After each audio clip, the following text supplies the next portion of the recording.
You've heard that you should never judge a book by its cover. Well, the same could also be said for houses. Hi everyone, Ken here. Today we are exploring the unassuming, but nevertheless imposing country estate of C.K.G. Billings. Make sure to hit that subscribe button so you never miss an interesting episode of This House. C.K.G. Billings, born in 1861 in Saratoga, New York, emerged as a significant figure in American history through his multifaceted contributions as an industrialist, philanthropist, and art enthusiast. Raised in Chicago from a young age, Billings ventured into the business world by joining the People's Gas Light and Coke Company, eventually becoming its president and orchestrating several key mergers. His passion, however, extended beyond the corporate realm to the world of horse racing, particularly trotting, where he not only invested but actively promoted the sport. In the later stages of his career, Billings' interest took a more personal turn towards the creation of a lasting legacy.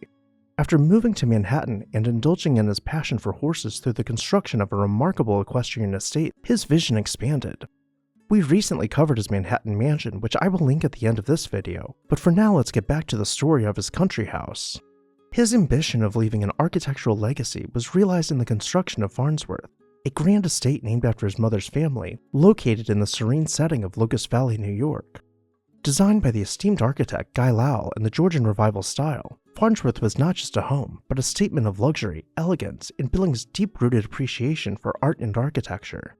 The estate, surrounded by meticulously landscaped grounds, echoed the grandeur of an Italian villa with a central patio that served as the heart of this magnificent country house. Starting from the road, we will make our way through the gates to begin our journey towards the mansion. We will pass by rolling hills and picture-perfect pastoral scenes, gaining a sense of the context for which the house was designed to echo. To run such a massive estate, the superintendent was generously housed in his own cottage. Moving down the hierarchy, other servants shared quarters far removed from any sights guests might see while visiting. The estate came complete with ample garage space and luxurious stables to house CKG's prized horses. Finally, at the end of the long and winding drive, we see the house standing proudly beyond its brick court. Each side of the house was finished out to have its own character, with large pools and formal gardens. As we pull around the rear facade, we notice a rounded room teasing us of what surprises might await us inside. Let's return to the front of the mansion and begin exploring. Entering Farnsworth, we pass through the entrance hall where colossal Kenstone columns frame our view into the courtyard, or patio as it was called. The public rooms are all organized off of this majestic space centered on a fountain, carrying the sounds of trickling water throughout the house. Turning back around, we can see the columns we first noted when we entered the mansion. Let's first continue through the archway as sunlight silhouettes the cherub in front of us. This brings us to the loggia, perhaps even more grand than the patio we just passed through. Doubling as the music room, the ceiling is domed and decorated with intricate frescoes depicting Pompeian motifs. We still have much more to see, so we won't linger in all of the loggia for too long. Instead, we will continue our tour through another archway connecting us to the drawing room.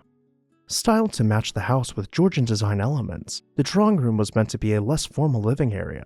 Though with twin fireplaces at each end of the barrel-vaulted room, it still maintained a quiet dignity. The next series of spaces leads us towards the trophy room, where CKG proudly displayed his accomplishments in both horse racing and breeding. The estate stood in unassuming grandeur, bursting at the seams with quiet luxury from 1914 until it was demolished in 1966. Thankfully, we still have a handful of photos to remember one of Long Island's greatest estates. Which room was your favorite? Let me know down below in the comments section. To hear more of CKG's eccentric backstory and explore his palatial Manhattan man cave known as Tryon Hall, click the video at the end of this one.